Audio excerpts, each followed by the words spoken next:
Jeffrey Epstein মারা গেছেন ২০১৯ সালে। ফাইলগুলো তখন থেকেই ছিল।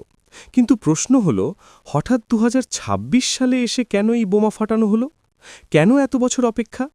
খালি চোখে এটা ন্যায়বিচার মনে হলেও রাজনীতির অলিগলি যারা চেনেন তারা জানেন এখানে টাইমিংই আসল খেলা। ধারণা করা হচ্ছে ডোনাল্ড ট্রাম্প নিজেই চেয়েছিলেন এই ফাইল সবার সামনে আসুক। এমনকি এই লিস্টে ট্রাম্পের নিজের মেয়ের নামও রয়েছে। নিজের পরিবারের নাম থাকার পরেও তিনি কেন এটা চাইলেন?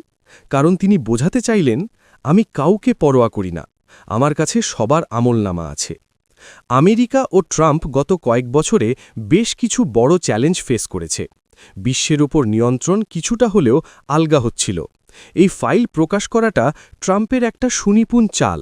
বার্তাটা পরিষ্কার, আমার হাতে সবার গোপন নথির চাবি।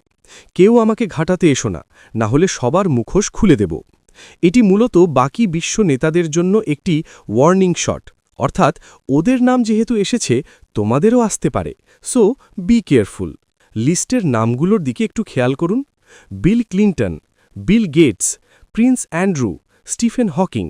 একটা প্যাটার্ন লক্ষ্য করেছেন? এরা সবাই তাদের কেরিয়ারের একদম শেষ পর্যায়ে আছেন। এদের এখন আর সেই আগের মতো রাজনৈতিক বা সামাজিক ক্ষমতা নেই। এদের নাম প্রকাশ পেলে বর্তমান পাওয়ার স্ট্রাকচারে খুব বড় কোনো ধস নামবে না। অর্থাৎ এদেরকে বলি দেওয়া হয়েছে। যাদের নাম প্রকাশ করা হয়েছে তারা হল খরচের খাতায় চলে যাওয়া ঘুঁটি। আসল বা বর্তমান ক্ষমতায় থাকা রাঘব বোয়ালদের নাম কি আড়ালেই থাকে গেল, নাকি তাদের ফাইল ট্রাম্পের ড্রয়ারে সযত্নে রাখা আছে পরবর্তী বার্গেনিংয়ের জন্য? আমেরিকা ও ট্রাম্প প্রশাসন বোঝাতে চাইল তারা এখনও কতটা ভয়ঙ্কর। চাইলেই তারা যে কারো মান-সম্মান ধুলোয় মিশিয়ে দিতে পারে। এটি যতটা না অপরাধের বিচার, তার চেয়ে বেশি হল ক্ষমতার প্রদর্শনী। পাপী তো তারা বটেই, কিন্তু এই ফাইল প্রকাশ করে এটাও প্রমাণ হল পশ্চিমা বিশ্বে বিচারও হয় স্বার্থের প্রয়োজনে, টাইমিং মেপে।